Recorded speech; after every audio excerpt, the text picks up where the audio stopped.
Pela primeira vez na história, um ex-presidente e militares foram julgados, condenados e presos por tramarem um golpe de Estado no Brasil.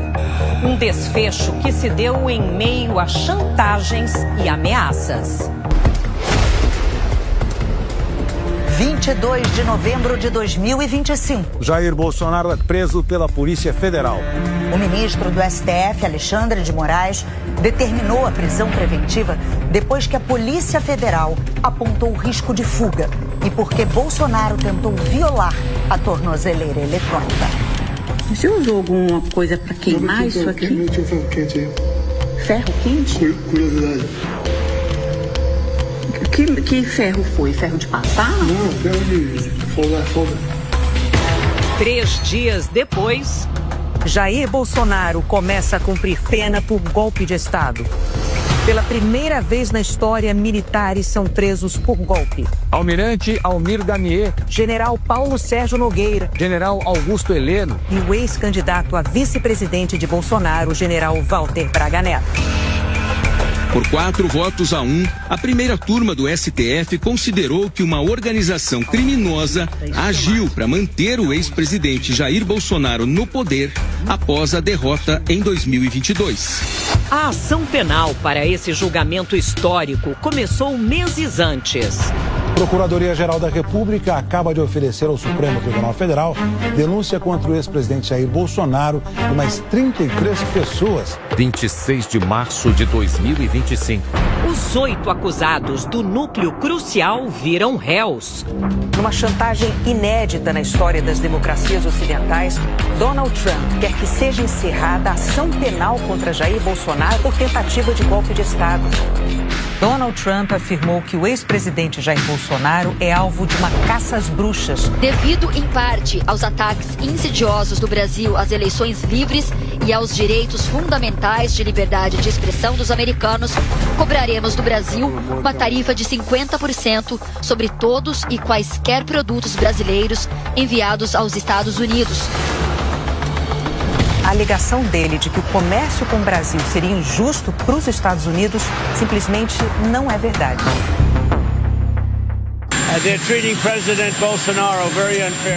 Bolsonaro e todos os réus foram ouvidos pelo STF. O ex-presidente disse que as acusações contra ele não procediam. Disse que não havia clima para um golpe de Estado. Não tinha clima, não tinha oportunidade, não tínhamos uma base minimamente sólida para se fazer qualquer coisa. E repito, só foi conversado essas hipóteses constitucionais, tendo de vista o TSE ter fechado as portas para a gente. Em Washington, o deputado Eduardo Bolsonaro, que apoiava as chantagens, defendeu as sobretaxas americanas e ainda outras sanções. Tem lei Magnitsky, você tem IPA, você tem congelamento de bens, você tem cancelamento de vistos. 2 dias depois... Agora à noite, o Departamento de Estado americano revogou o visto de Alexandre de Moraes, familiares do ministro e aliados do tribunal. A medida da gestão Trump atinge mais 7 ministros do Supremo, o Procurador-Geral da República e parentes deles. E foi imposta imediatamente após uma operação da Polícia Federal na casa do ex-presidente. Na origem das investigações estão as ações do deputado licenciado Eduardo Bolsonaro nos Estados Unidos e a chantagem tarifária do presidente Donald Trump em defesa de Bolsonaro. Os agentes revistaram a casa toda. Apreenderam pacotes com dinheiro vivo, um pendrive e no celular encontraram a minuta de um pedido de asilo à Argentina e mensagens do pastor Silas Malafaia incentivando o descumprimento de medidas cautelares. A pedido da Procuradoria-Geral da República, Alexandre de Moraes determina que Jair Bolsonaro use tornozeleira eletrônica. Esse aqui é um símbolo. Depois da chantagem tarifária de Donald Trump, os Estados Unidos querem acesso a minerais essenciais para o setor de tecnologia. O país tem quase 90% das reservas mundiais de nióbio e a segunda maior de terras raras. Mas sem conversa, Contêineres acumulados. Férias coletivas e paralisações temporárias. Indústrias madeireiras demitiram funcionários. No pacote de ajuda às empresas, 30 bilhões de reais em créditos e contrapartida de manutenção dos empregos. E as sanções do governo Trump continuaram. O ministro do STF responsável por ações contra Jair Bolsonaro e Big Techs americanas é alvo de uma lei concebida originalmente para punir ditadores. A Lei Magnitsky. Todos os bens que estejam nos Estados Unidos ficam bloqueados. Moraes também não poderá fazer qualquer transação com empresas ou bancos americanos. O rito processual do Supremo Tribunal Federal irá ignorar as sanções praticadas. Esta corte continuará realizando sua missão constitucional. Durante manifestação de apoiadores de Bolsonaro por anistia em Copacabana, Flávio telefonou para o pai de cima do carro de som. Boa tarde, meu Brasil. No dia seguinte, o ex-presidente Jair Bolsonaro foi preso em casa. A decisão foi motivada pelo fato de Bolsonaro ter descumprido de forma reiterada medidas cautelares impostas pelo STF, entre elas o uso de redes sociais dele próprio ou de terceiro. Em protesto contra a prisão domiciliar, aliados de Jair Bolsonaro impediram as sessões na Câmara dos Deputados e no Senado. O motim durou mais de 40 horas. Os aliados queriam anistia para os condenados pelo 8 de janeiro. E o fim do foro privilegiado, que tiraria do Supremo processos contra Bolsonaro. O projeto também beneficiaria os próprios parlamentares sob investigação no STF. E enquanto a chamada PEC da blindagem ia sendo armada na Câmara, a Polícia Federal viu indícios de lavagem de dinheiro em contas bancárias do ex-presidente Jair Bolsonaro. No período de menos de um ano, Bolsonaro movimentou 30 milhões de reais em créditos. 2 milhões foram repassados para o filho Eduardo nos Estados Unidos. No dia 7 de setembro, apoiadores de Bolsonaro estenderam a bandeira americana na Avenida Paulista. A primeira turma do Supremo Tribunal Federal começou um julgamento inédito na nossa história. O de um ex-presidente da República acusado de tentativa de golpe de Estado. O procurador-geral Paulo Gonet pediu a condenação de todos. A defesa de Mauro Cid afirmou que ele não sofreu coação para fazer a delação premiada. Ele apenas cumpriu as funções do cargo de ajudante de ordens de Jair Bolsonaro. Eu não participei. Os outros réus negaram todos os crimes.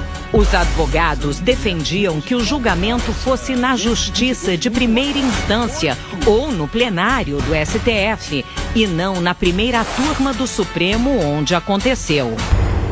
Voto no sentido da procedência total da ação penal para condenar os réus pela prática das condutas de organização criminosa armada, tentativa de abolição violenta do Estado Democrático de Direito, golpe de Estado, dano qualificado pela violência e grave ameaça contra o patrimônio da União, em relação a Jair Messias Bolsonaro, imputação específica de liderar a organização criminosa.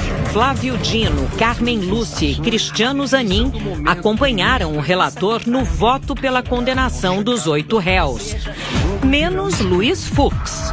A acusação, em síntese, não indicou que os réus teriam se reunido para a prática de uma série indeterminada de delitos, elemento necessário para a caracterização do crime de organização criminosa. Fux afirmou que a Procuradoria-Geral da República não foi capaz de comprovar elementos necessários para configurar o crime. 11 de setembro de 2025. A história do Brasil tem a primeira condenação de um ex-presidente da República por tentativa de golpe de Estado. Os ministros estabelecem pena de 27 anos e 3 meses de prisão em regime inicial fechado. E estão condenados todos os réus do núcleo crucial da trama golpista. Imediatamente, reações opostas. No Congresso, a oposição pressiona pela votação do projeto que concede perdão aos condenados pelos ataques de 8 de janeiro. Brasileiros foram às ruas em todo o país contra a proposta de emenda que blindava parlamentares de processos judiciais. A Comissão de Constituição e Justiça rejeita por unanimidade a PEC da blindagem e o Senado arquiva a proposta. Arquivamento. O julgamento e o tarifaço foram assuntos na Assembleia Geral da ONU, mas com uma surpresa. Trump interrompeu a leitura do texto do teleprompter e contou que tinha encontrado o líder do Brasil. Segundo o presidente dos Estados Unidos, os dois se abraçaram e que durante os 39 segundos do encontro houve uma química ótima. A boa química rendeu um telefonema de Trump a Lula e o primeiro encontro na Malásia. Ele não pintou química, pintou uma indústria petroquímica. Eu acho que nós conseguiremos fazer bons negócios para os dois países. Não há nenhuma razão para que haja qualquer desavença entre Brasil e Estados Unidos. Questionado sobre o ex-presidente Jair Bolsonaro, Donald Trump disse que se sente mal por tudo que aconteceu com ele. O ano terminou com a retirada do tarifaço da maioria dos produtos de exportação do Brasil. Com a retirada de Alexandre de Moraes e da esposa da Lei Magnitsky. A anistia virou dosimetria.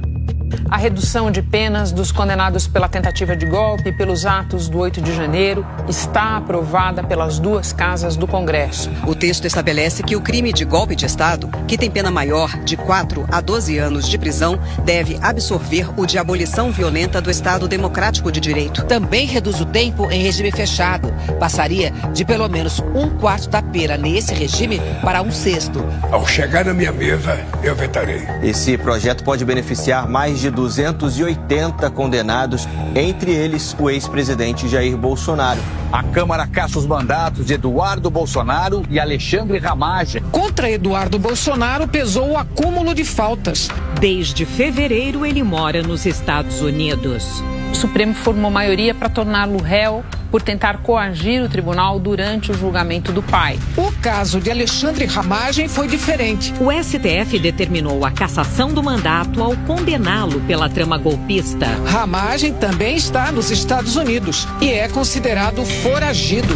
No meio do Natal, mais um condenado e com pena para cumprir resolveu fugir do Brasil. O ex-diretor da Polícia Rodoviária Federal, Silvinei Vasquez, foi pego no Paraguai com passaporte falso. Ele tinha rompido a tornozeleira eletrônica, atravessado a fronteira e tentava embarcar para El Salvador.